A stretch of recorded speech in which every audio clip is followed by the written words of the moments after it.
Welcome to Moments with Marianne. I'm so delighted we're spending this time here today. We have a very powerful guest coming right up. So our special guest today is Aleya Dao, and she's here to talk to us about the energetic weather for 2018. Now, Aleya is a sound healer, energetic practitioner, minister in the state of California, doctor of Oriental medicine in New Mexico, and a licensed acupuncturist in Colorado. She has been an alternative healer for over 20 years and earned her master's degree in Oriental medicine from the Southwest Acupuncture School in Santa Fe, New Mexico. She practiced in Telluride, Colorado for 7 years before moving to Santa Barbara in California, where she serves an international client base as a spiritual guide and sound healer. Now, I've been working with Aleya probably for, 10 years now, and she's been doing sound healing work with me, and she is phenomenal. So let's welcome to the show, Aleya. Thank you so much. It's great to be on. Oh, my goodness. It's always such a joy to spend time in talking with you. I've so appreciated your work over the years. I'm so glad that anytime we get to talk. Wonderful. Me too. Well, and so for our listeners that are new to your work, why don't you share with us a little bit about what it is that you do?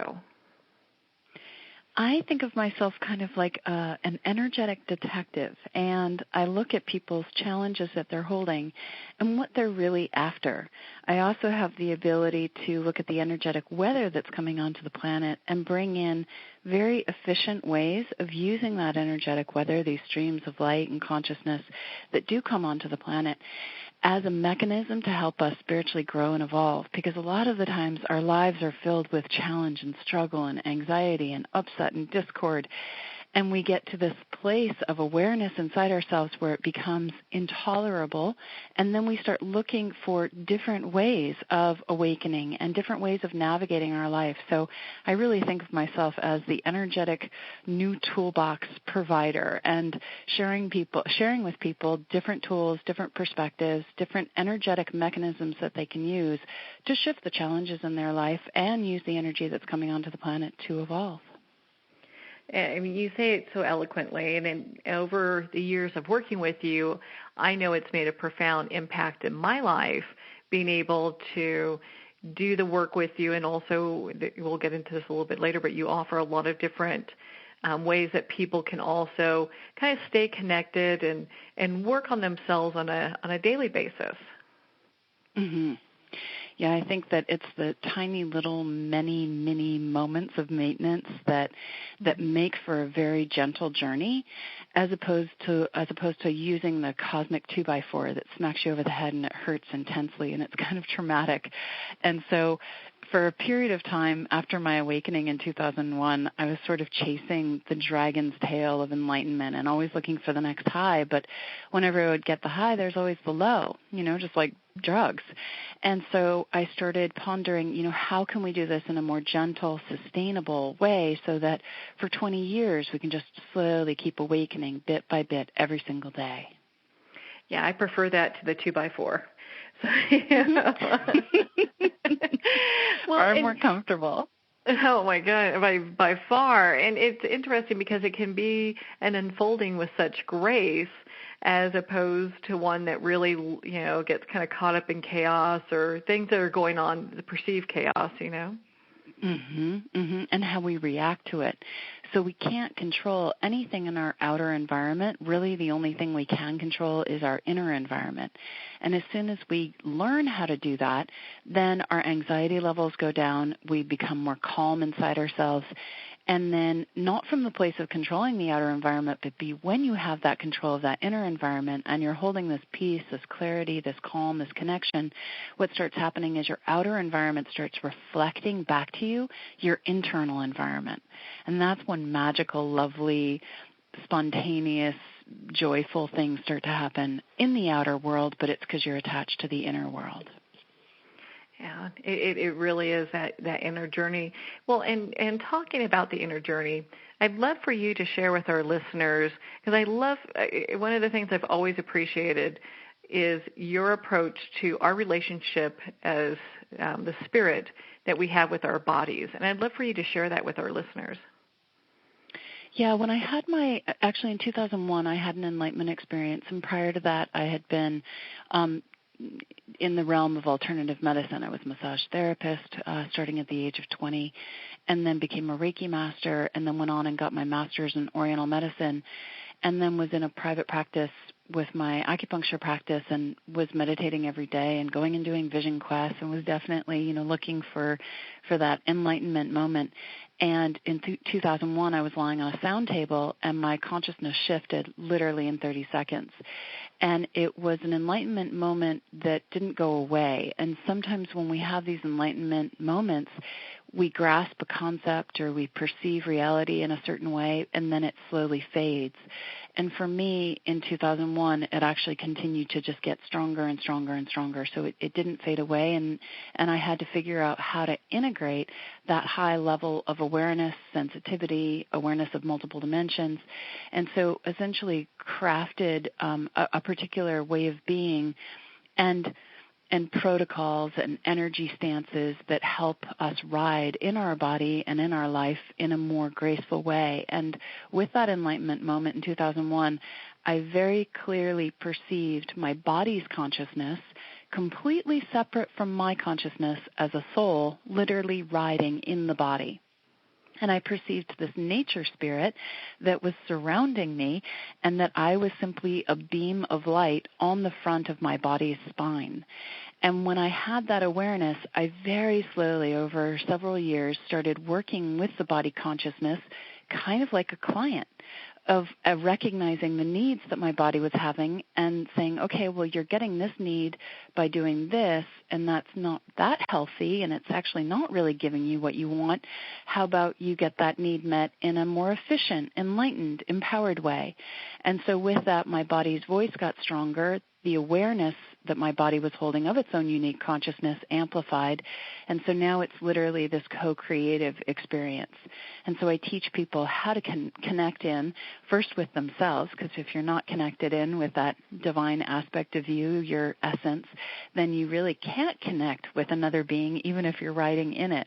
So we cultivate this deeper level of connection with the essence, and then you hold space for your body to start connecting with its essence, its unique consciousness, and then you start having this ability to have this conversation with the body. And it's such a beautiful connection, and the way that you explain it resonates so well with me that it's really easy to go, oh, yeah, of course, because if we're spirits having a physical experience, where's the body going? The body has its own experience, Absolutely, and it's very primal, and I really think of the physical human form as an animal, and I don't mean that in a derogatory way at all. It's a very highly evolved animal, and it has very specific needs. It has the need for air and for food and for water and for affection and connection and safety. And so how can we help our bodies awaken in a healthy co-creative way as opposed to a codependent way? Because if we look at our lovely culture that we're living in at this time, 2017, there's high levels of codependence. And so we take that codependence and we put it on our body like it's our responsibility to love our body and cherish our body and protect our body. But what about our body taking responsibility for meeting those needs for itself? Which then moves us into that co-creative stance. I know right now a few people just had their minds blown by that, but after it's like, let's unpack that slowly. But it's true, though, because when we look at responsibility from a soul level, I mean, it does offer a lot of freedom when we have the body also be in charge of itself. There's just appropriate boundaries with all this. Yes. And, if we just look at how we are in relationship with other people and we think about, okay, I really want that person to appreciate me and respect me. And then when that person doesn't do that, we get angry, we feel betrayed, we feel resentful. Mm-hmm. And then we also then go into the victim because our needs aren't being met. And so my whole angle on this one is, well, what would it feel like if you were taking responsibility for respecting and honoring yourself and not really needing that from another person? Because if we need it from another person and they're not respecting and honoring themselves, how could they even begin to do it for you? Mm-hmm. So if I have $5 to give, great. But if I don't have $5 to give and you want $5, like, I don't have it, you're not going to get it. And so starting to practice as souls, riding in the body, really deeply respecting and honoring our own light, then encouraging our body to respect and honor its own light, connect with its essence, then we start reflecting this more full way of being in our individual selves upon each other. That positively impacts the cellular tissue, the energy fields, our primary intimate relationship that we have with ourselves, that our body has with itself, that we have with our body has with us, and then that reflects upon our intimate relationships with others. And I love that part where it's, if someone is coming to us for information, it's something at a higher level that we can give them and just model that energy. Totally. So if you see somebody who's being really disrespectful towards you, then you want to recognize, they're probably projecting their internal reality in their outer world. Mm-hmm. And so they are essentially disrespecting themselves, then disrespecting you. And so then you can hold in your heart how you deeply respect your own self, and then send that information to them silently, energetically, from your energy self to their energy self. And then they receive that little bundle, and they might actually move into deeper levels of respect within themselves as you're modeling that to them, because you're holding a strong, coherent field, but you're not wanting them to respect you or wanting them to respect themselves. The moment we want for another person, we immediately drop our energy fields of coherence from 100 to 0. And so it's really this journey. Yeah, go ahead. Well, and before you go on to the next thing, why is that? So for our listeners hearing that going, well, I want to have that for my kids or my dog or, the people around me. And so they're probably going, well, why can't I have this want and feeling for other people? Right, like you want them to be safe, or you want them to be happy or aware or connected or in integrity. So as soon as we want for another person, we want to recognize that actually we're being quite arrogant because we're projecting what we want onto another. And then in that, we're taking responsibility for them having that. So if I want you to be safe, now I'm projecting my value of safety onto you. Then in me wanting you to be safe, I'm now going to take responsibility for your safety.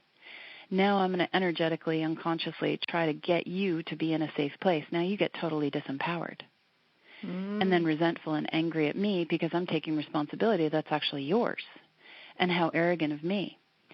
And so the journey of being in, again, co-creative relationship is wanting for our own safety, and then inviting you to want for your own safety to the degree that you choose, me only being responsible for my own safety, inviting you to be responsible for your own safety in your own unique way, because my way of being safe might be entirely different than yours, and if I project how I'm safe onto you, it might not work for you and actually might do the opposite. And then I'm holding this vibration of safety inside myself, creating safe situations, modeling that to you. That creates a strong, coherent field because I'm not being empathically impacted by your stuff. I'm not taking responsibility for your stuff. I'm not processing your karma. I'm holding all of my wisdom, my mastery of safety on me, modeling it to you, sending you energetic information, holding this strong, coherent field. You then start getting positively, empathically impacted by me, just thinking about it. Mm-hmm. Somebody could be 1,000 miles away from you. And then you start bringing in your own unique way of creating safety for yourself, responsibility for safety within yourself, not disempowered by me, not angry. And then you create your own safe container in a way that's absolutely appropriate. So anytime we have that desire for someone, that's just an indicator we have information. So we send the information just silently from our energy self to theirs about that way of being. And then we feel how we're holding this way of being that we're thinking of for this other person on ourselves, in ourselves, for ourselves, modeling that to them, encouraging them to do it for themselves to the degree that they choose in their own unique way. because everyone's on their own specific path, and the way I look at it, every soul that's here is a master in one shape or another. And so and what I've loved about your teachings and the way that you approach things is that, in realizing that, modeling energy really leaves things where they can go and, it's encouraging, but it's not taking over anything for them. It's allowing them to do their journey. Yes. And that's incredibly empowering, and I mean, for myself personally, when someone wants something for me, like they're like, Aleya, you need to be happier, or you need to be more blah, blah, blah, I kind of get a little kicky, and I'm like, you know what? You don't know what I need. I know what I need. I know what I want. And so when I feel that piece of like somebody projecting what they value onto me, I go, oh my God, I would never do that to another. Mm-hmm. Yeah, because it doesn't feel good, and you look at it and you're like, you know what? I know what I need. Yeah. And then we don't want to be in relationship with people who do that, and so then there's distance, and most people are after a connection. And so, how can we create connection with the people that we love in a really healthy way, as opposed to a codependent way? Yeah, it just keeps things much simpler, and really respects the soul and the spirit of the other people we share this planet with. Indeed, yeah, and recognizes their own mastery. And, some people are after power, some people are after joy, or some people are after clarity, and they're attaining these vibrations inside themselves in their own unique way, maybe using the outer world, their inner world, relationships with outer vibrations like money or body or other people. And so when we recognize what someone is after, then we can hold an even more supportive container and have less judgment, more understanding of like, oh, that person in my life who's really controlling and they're constantly trying to control me, they're really trying to master controlling themselves, and they're just doing it externally. Right, like we've just had this holiday season, and so we might have been around family who are controlling. And so when we have that compassion of like, well, what are they really after? A lot of the times people do the opposite of what they're intending on mastering. And so if you think about the dysfunctional behavior that someone's in, and you flip it to the solution, that will usually give you the insight of what they're after, and then you can hold compassion with them, with their behavior. It makes it really easy to figure out, instead of getting into judgment or going, gosh, why are these people doing these type of things? It just allows you to be more in a peaceful place with everything. Absolutely. Yeah. It's a good thing. Really, yeah. It is. And, I'd love to kind of just toggle over and talk about, like, I know when you do every 3 weeks, you have these fabulous meditations. I love them. It's like my little spirit vacation. I just cherish each one that we do. And so when you're doing these, I love how you are looking at other dimensions. I'd love for you to kind of share a little bit of what that experience is like for our listeners, because I think everyone should be a part of this. It's such an empowering exercise, and it's an empowering space in doing these meditations with you. Yeah, and they're called the Tall Cups of Consciousness, and they're about 45 minutes to an hour long. And I usually do them, Monday evenings around 6 or 7, depending on the season. And it's really interesting to kind of dive into the Tall Cups. It's literally like jumping off a cliff and not really knowing where I'm going, where I'm going to land, what we're going to look at, what we're going to do. And so I usually spend the day in silence, so I don't do any sessions with, no one-on-one sessions. I try to kind of go into this very still, quiet space and deeply ponder beyond the mind what is truly being asked for at this time. And again, I don't go into the mental piece of like, oh, we need to bring in an energetic grid to support our timing components. Or we need to bring in greater clarity, or we need to align ourselves for the galactic configuration, or like whatever it is. I try not to get detail-oriented on that, But about 10, 15, 30 minutes before the session, maybe even an hour, I'll sit in stillness, and then my guides and the ascended masters and the beings of love and light that want to partake in the session, they'll start sharing with me little words like do grounding, do protection, do safety.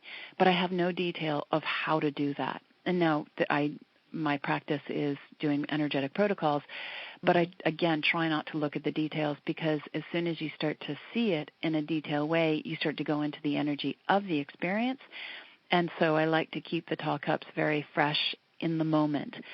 And so then we call in the guides, we set up the space when the session begins, and then I start looking at the very first piece. And it's really this place of being a totally empty container to see the highest vibration that's really being asked for all of us to move into at that moment in time.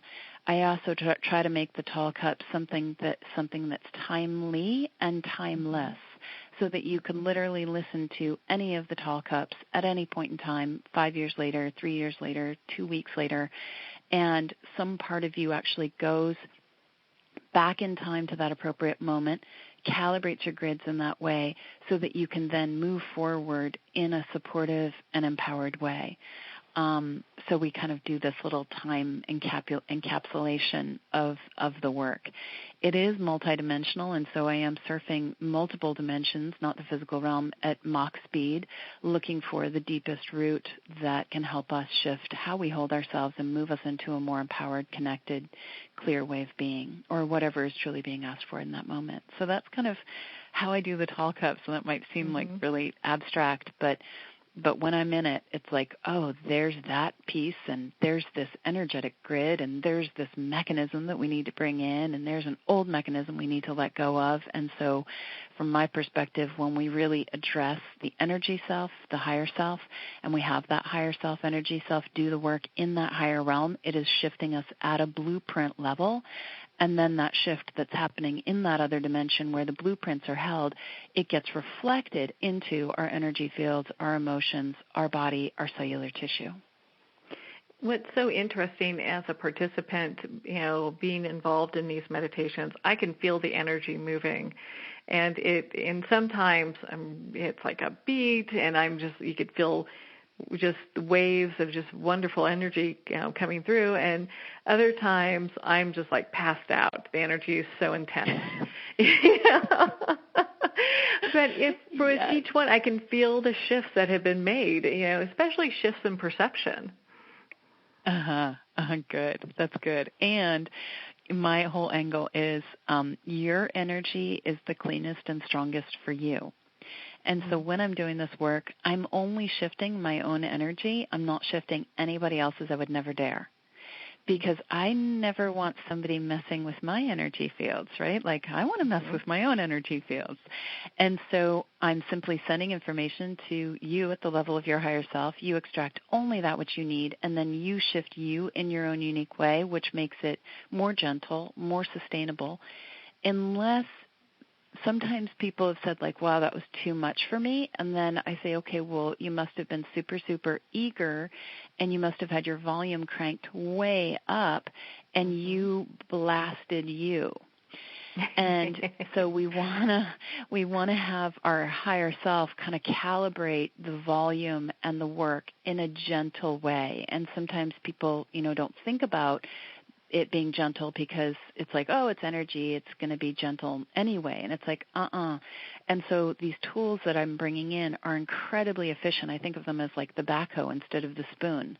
And so we don't really need to do like 20,000 spoon scoops. We just do one backhoe scoop, and that gets the job done. And so that's why we do want to kind of invite that energetic part of ourselves to adjust our volume and extract only that which we need and shift our own energy fields in our own unique way, in a gentle way.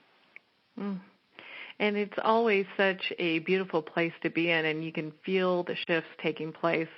And again, of course you would be the one making the shifts, and then you and your team are modeling the energy for us to make our own within ourselves and with our teams. Yes, exactly. And sometimes, when you fall asleep in the tall cups or even in the daily meditations that I do, what's happening is the energy fields are, or basically you're diverting all of your energy off of your mental body, your emotional body, into the energy fields. Then the energy fields do the work. You feel the shift. And then once the shift is complete, you redivert the energy back into the emotional fields and the mental field, the physical body, and you kind of wake up again.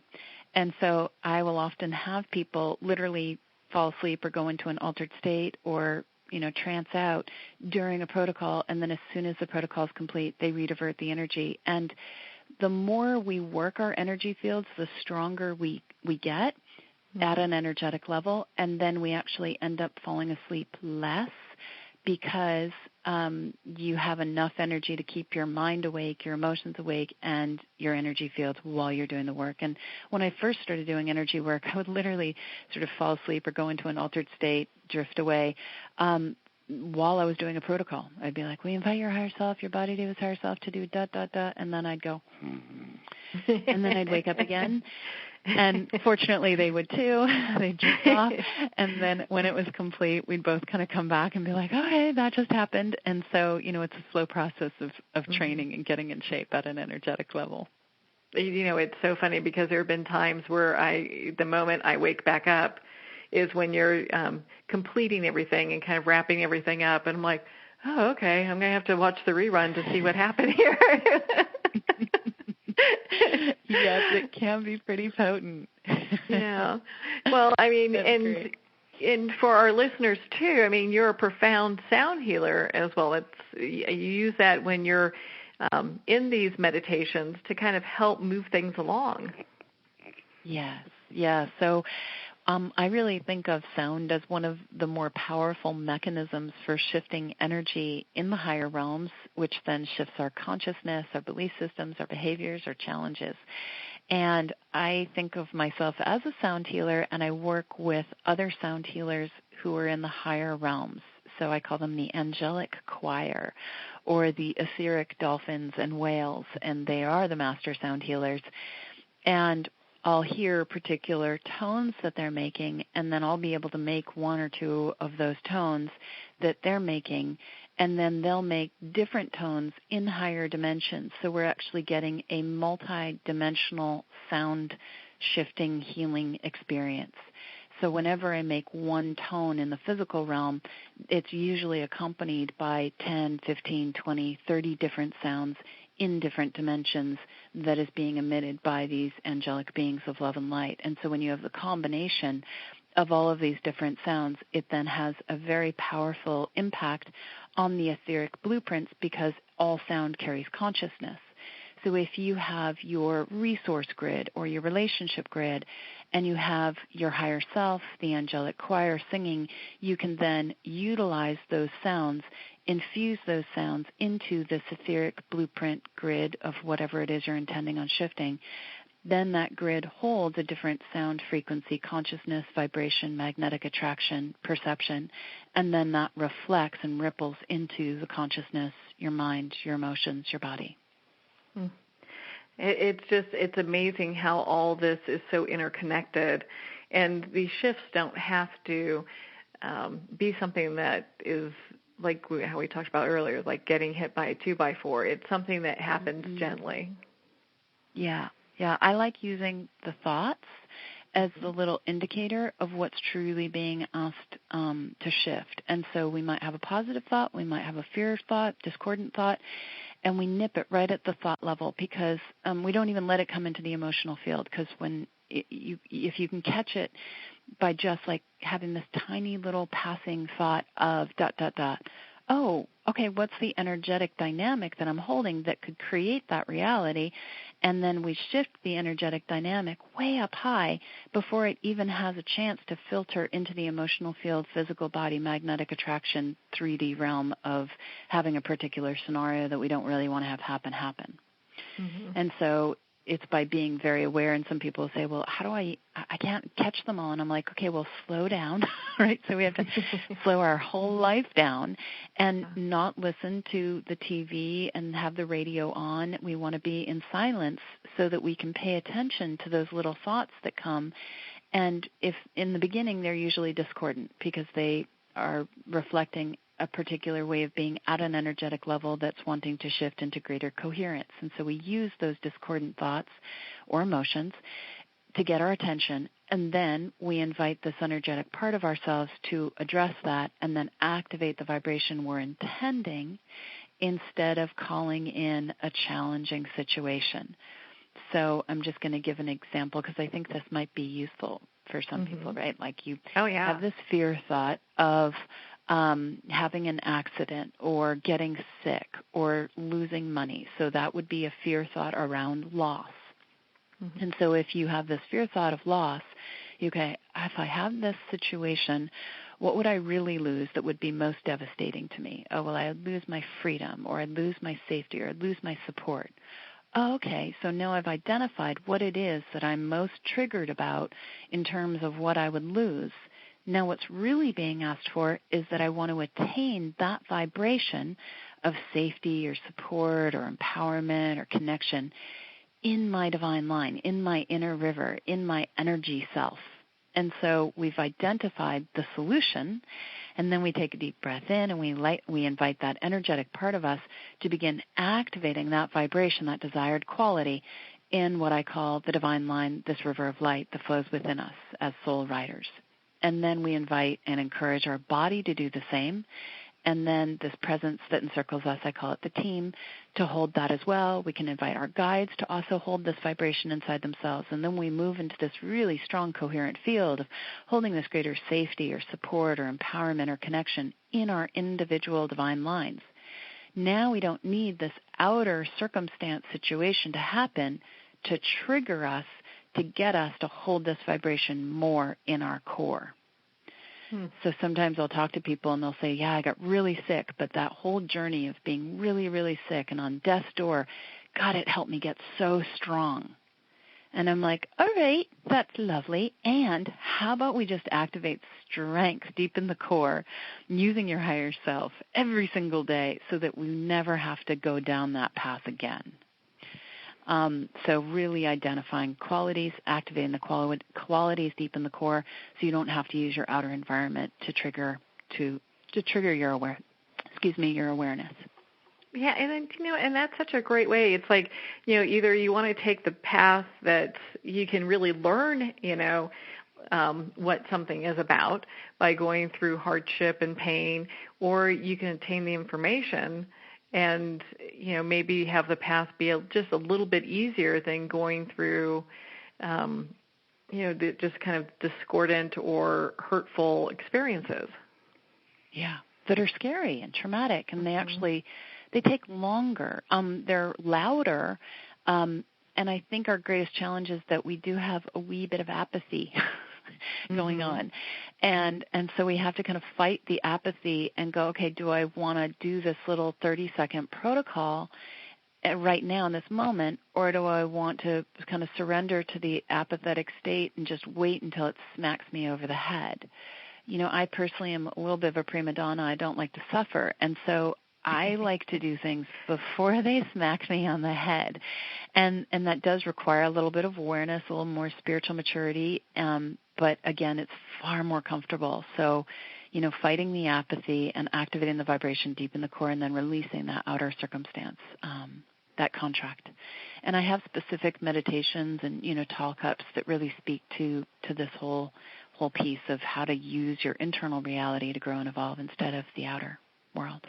Well, you came out with a book that I thought was extremely helpful and explained quite a bit, 7 Cups of Consciousness. Why don't you talk a little bit about that? Yeah, those are 7 concepts that I basically employ kind of 24/7 in my life of how to shift my internal reality, my outer environment, and I kind of explain why your life is the way it is and how to change it. And over the last 25 years of researching alternative medicine and different forms of meditation and energy work, I was like a seminar junkie, going to everyone and everything for probably over a decade and reading as many books on consciousness as I possibly could get my hands on, and energy work and other dimensions. I often found that people would talk about a concept, but they wouldn't show you how to do it. And it would be like, hold compassion in your heart. Well, how? Right? What if I don't even have a reference point for what compassion is? And so I really try to break down very specific concepts and then give very specific step 1, step 2, step 3. Boom, now you're in it. Ways of being in those 7 cups of consciousness. And my husband actually, I think it was in 2006, he said, what are the concepts that you employ on a regular basis with your clients that gets you such amazing results?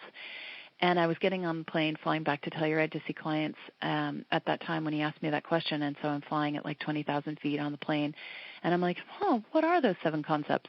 And literally in 3 minutes, I jotted all 7 of them down. And it was just like, there's this, there's this, there's this, there's this. And then I think about 10 years later, I ended up, taking 8 months and really unpacking it at a very deep level because I had 8, 10 years practicing these concepts in a very detail-oriented way and then was able to write the book. I'd also taken those 10 years to attain discipline so that I could write a book, and that is the 7 Cups of Consciousness. Yeah, and it's been such a great resource. I've actually given your book away as gifts to many people, and they love it. It just helps them. It kind of just propels you forward on your path. And the thing is you teach things, and the principles that you talk about aren't really things that, like how you're saying, no one else is really talking about them. When we talk about the body having its own spirit diva and just the relationship we have with our body and then how we work through other things, most people don't even look at it that way. And you break it down in such a way that makes it easy to understand because, that resonates. I totally get that. Yeah, and everybody, some people say, I really love the first concept that we live in this multidimensional reality, or I love that 5th concept of the body deva as a nature spirit. And depending on where someone is in their journey, their growth, their evolution, their level of awareness, they'll resonate with particular concepts, cups. And for the first 3 months or 6 months, they're just like, multi-dimensions and my inner gifts and shifting my inner world. And then 3 months later, after they've digested those 3 concepts, then they'll go on to these other concepts that have a deeper resonance. And so if there's a particular concept that you read about in the book that doesn't really fit, wait, because some part of you will awaken to that, but it might be 6 months from now or a year from now. And I actually have gotten some feedback from people saying, that it took them a year to read this one book that I wrote, and because there were so many layers, and it does present ideas in a different way. It's basically, kind of, I almost want to say like a dumbed-down version of the ancient teachings, and maybe not dumbed down, that might not be the nicest way of saying it. Simplified, it's sort for of sure. The simplified version of it, and more in modern terminology of, okay, so Amen. this is the concept and this is how you practice it, Yeah.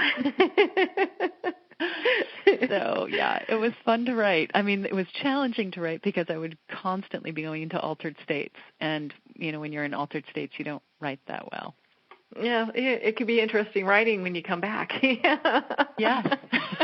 It is. My husband was editing it, and he's like, okay, honey, let's work that sentence a little bit because it has to be proper English. I'm like, okay.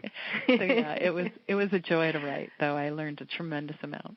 Yeah, to be able to do that. And, and the book has been a great resource for me. And the other thing, every morning, Monday through Friday, I wake up and in my inbox, I have a recording I can listen to, and it's part of your Daily Cups of Consciousness. I love that because I feel like I'm starting my day off just on the right foot. And it's such just a great way to kind of get yourself in the right mindset as you're starting the day. Yeah, and the meditations have a pretty high vibration, and they're very clean, and so they help you just reconnect in with that divine part of you so that you are centered as you go through the day. And it's interesting because when I first started recording the Daily Cups of Consciousness in 2009, my guides would say, Aleya, the most important part of the meditation is encouraging people to bring their energy and awareness into their divine line, river of light that flows on the front of their spine, and connecting in with their own healing source. So in truth, every meditation could just be bring your energy and awareness into your divine line, connect to your own healing source, because just doing that moves you into a more connected way of being. And that's, always within the first 30 seconds, minute of the meditation. And then I take a look at the energetic weather that's coming onto the planet and bring in very specific energetic protocols, concepts, perceptions that can help people move into a more awakened, enlightened state. And the meditations really are working with the energy fields as opposed to the mental body. And so you could actually be opening up your email and not paying attention, and your energy fields would shift, because some people are like, oh, I'm too busy, or I just can't focus. And I'm like, don't. And for the first year, just listen to them in the background. Mm-hmm. And then in a year, you'll be ready to close your eyes and drop in, and you're going to start to consciously feel some shifts. And so it's kind of that slow, steady journey of every single day just doing a little something that brings you back into a more connected way of being. And over time, that has a pretty profound effect. I would agree with you on that. I mean, because I do the daily cups, and that just feels like it gets me into the right place every day, and everyone's different, which is just phenomenal.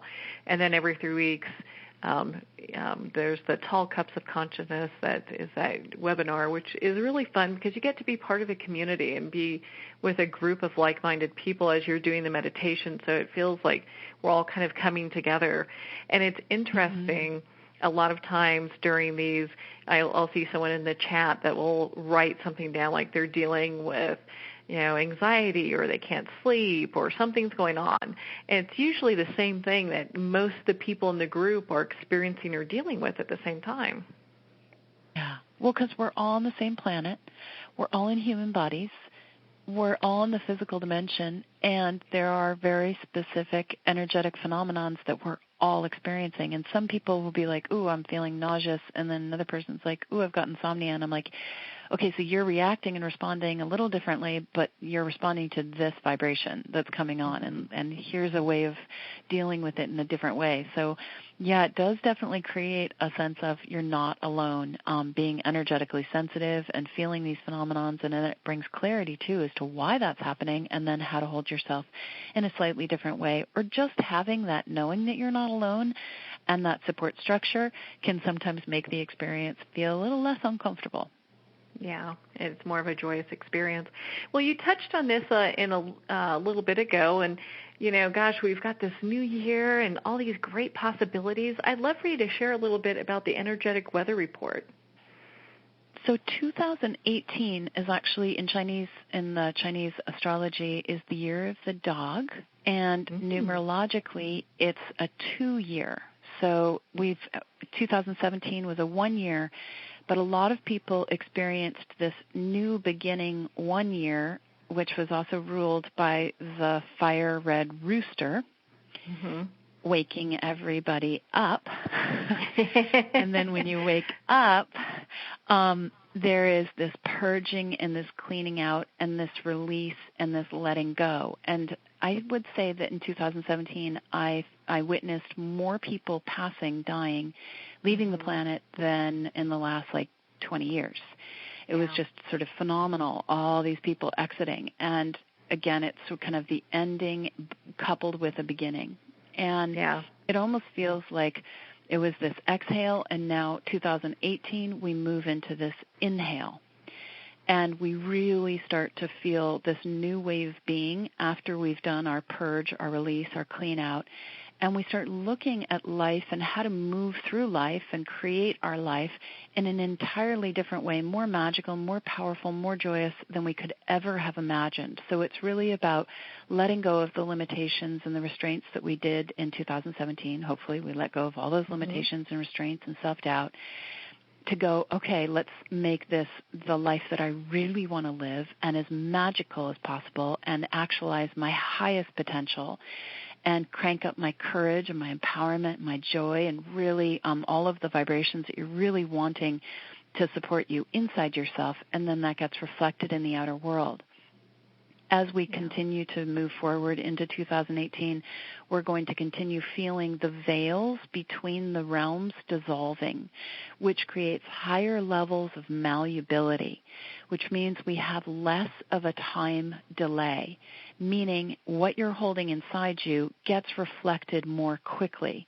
When people were not very conscious, 50 years ago, 100 years ago, 500 years ago, there was a density and the veils were very thick that was affecting the light coming onto the planet, also time, also what you held inside yourself. So you'd have to hold this fear of loss for 20 years, and then finally after really cranking up the fear of loss and living in it every single day for 20 years, then it gets reflected into your outer world and you have a fearful loss situation. Mm-hmm. Now with the veils getting really, really thin, you're going to actually want to be more aware of your internal reality because it's going to be more reflected. It's going to be reflected more quickly in the outer world. So that can be a wake-up call. It can also be great if you're holding really strong, coherent ways of being inside yourself, like, oh, I'm feeling really supported and really empowered and really deeply connected and really full of this love and this joy.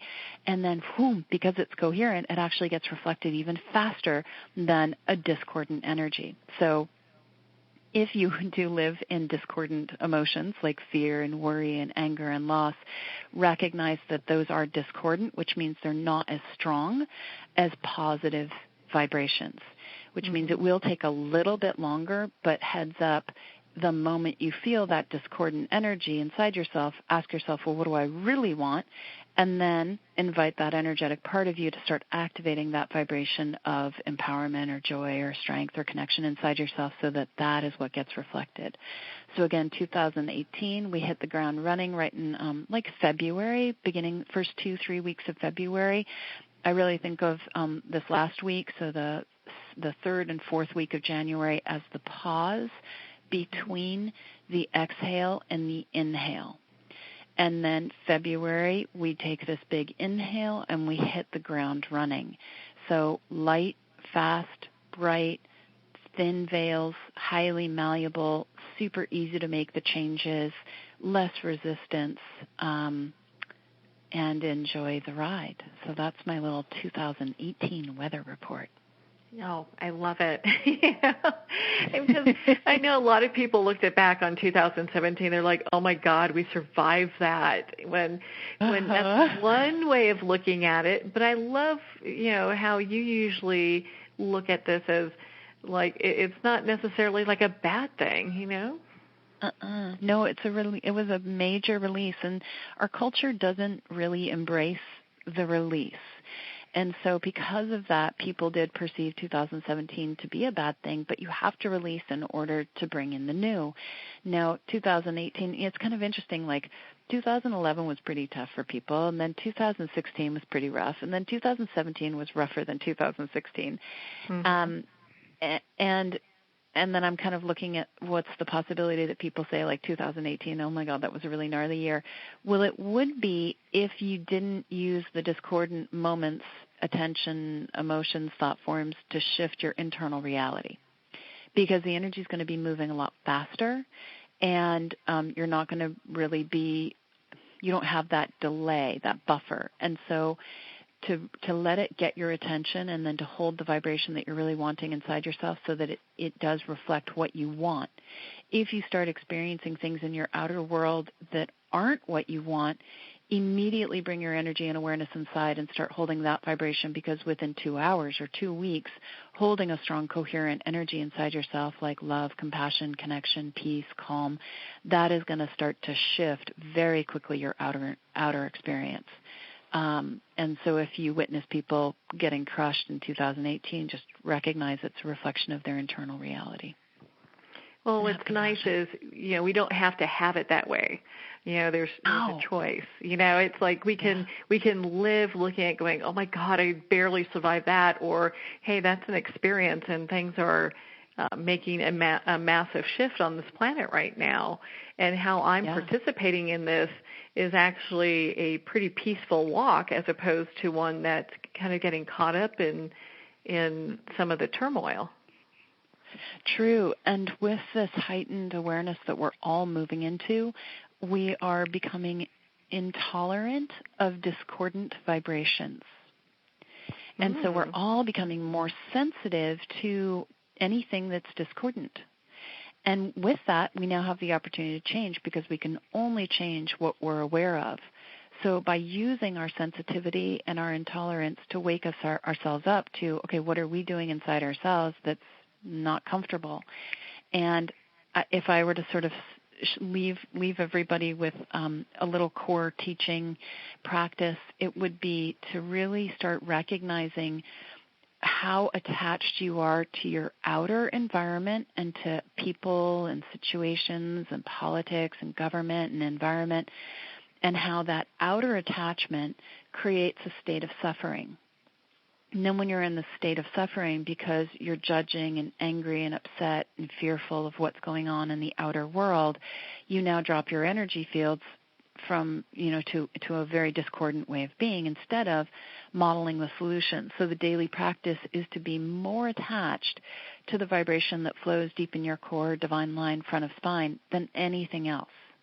And I kind of have the stance of I would only be attached to my own vibration flowing deep in my core, nothing else I'd never dare. Because the moment that I get attached to what somebody else is doing, or to the politics or to the environment, then I immediately move into this state of suffering, and now I'm not doing anybody any good. And then I get almost paralyzed by my upset. And then we don't do anything. And so to really feel whatever vibration it is you value deep in your core, and to be totally attached to that and model that as you move in the world. Because I have this little theory that if we had 144,000 people totally attached to their own vibration, no one else's, they'd never dare. So they're only attached to their own peace, their own calm, their own clarity, their own integrity, their own empowerment. That could positively, empathically impact 7 billion people on the planet. Now, we would also employ the angelic realm to only be attached to their own vibrations that they value deep in their own core. So now we've got all of the angelic beings of love and light that are expressing themselves in multiple dimensions on this planet, holding that stance. So it's the angelic campaign. And then you've got 144,000 people in the physical dimension anchoring that energy. That could be a pretty radical shift in a very short period of time. That would be, without a doubt. And just to be able, for one person to make that kind of shifts their community. I mean, it's you could shift 100. Yeah, I actually think one person holding that high stance shifts 100,000 people. That's my radical, unresearched. I'm buying it. But we have to practice. I'm only attached to my own vibration, and then our body has to hold that same stance, and the team has to hold that same stance, the sacred trinity. Yeah. Well, and it's interesting, when you talk about kind of when we get into some of this discord, whether it's, environment, politics, what different things are going on in the planet, there's a thread. And I've seen it when I've done this myself, what's happening to the animals over here? There's this thread of wanting to control things, and it does put everything in discord. And to move out of that space is such a gift. Yeah, it is. And, then we're not walking around angry, and then our body doesn't absorb that, and then we don't get sick. It's a cycle. And, if we recognize that we're souls riding in this body, if we as the soul are holding a very high vibration, we positively, empathically impact our body, and then Earth gets it because it's actually Earth's body that you're riding in. And then as Earth shifts, all of her body devas shift. So every single human, every single animal shifts because you're holding a strong, coherent field in your divine line on the front of the body's spine.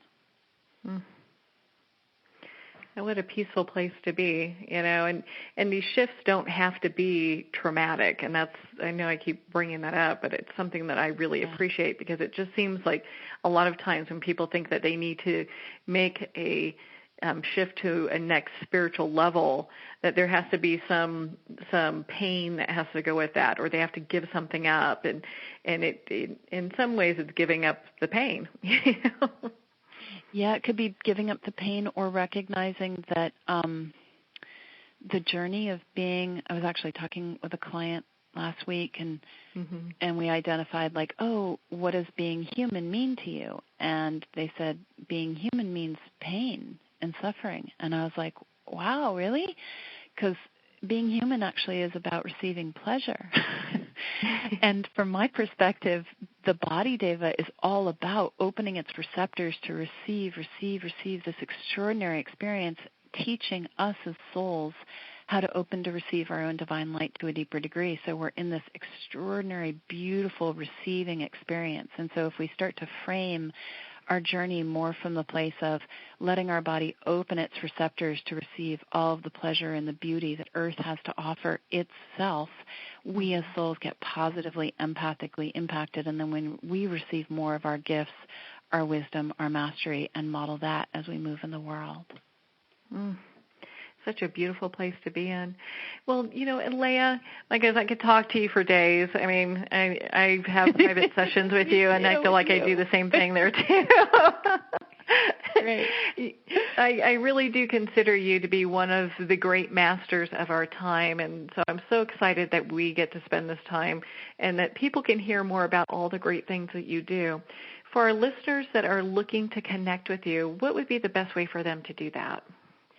They could go to cupsofconsciousness.com to get a free trial week of the daily cups, or sip from the tall cups and get a sample tall cups. It's the advanced healing. People can also go to my Facebook page, Aleya Dao, ALEYADAO. I post the energetic weather every weekday. And they can also go to my website, aleyadao.com, ALEYADAO.com. And I have 9 different sound healing albums. I have a couple of my albums on Amazon, my book on Amazon.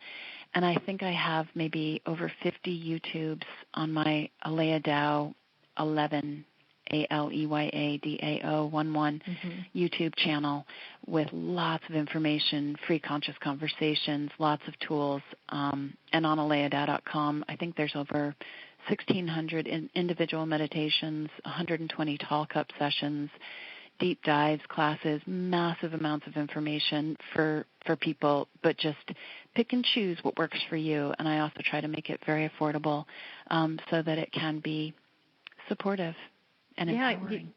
You do that. The daily cups, I mean, it's very inexpensive to get this audio in your inbox every morning to start your day. I love it. It's like one of my favorite things. That and my private appointments with you. Yeah, those are sweet too. Well, I love doing them, and it's just been such a treat to be on the show with you. Oh, well, thank you so much, Aleya. It's been such a joy, and I so appreciate you sharing your insight and wisdom with us. Well, it's been an honor. Thank you. Well, we're at the end of our time today. I would like to thank everyone for tuning in.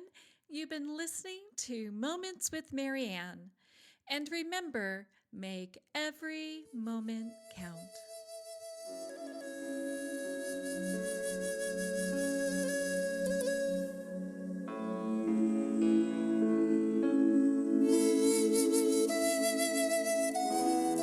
In a single moment, your life can change. Moments with Marianne is a transformative hour that covers an endless array of topics with the best of the best. Her guests are leaders in their fields, ranging from inspirational authors, top industry leaders, and business and spiritual entrepreneurs. Each guest is gifted and a true visionary, a recognized leader in her own work, and while teaching others to develop, refocus, and grow, Marianne will bring the best guest and sometimes a special surprise. Don't miss this. You never know just which moment will change your life forever. Moments with Marianne airs every Thursday, Friday, and Sunday at 8 p.m. Eastern, 6 p.m. Mountain Time. Make sure to tune in and visit momentswithmarianne.com for more information.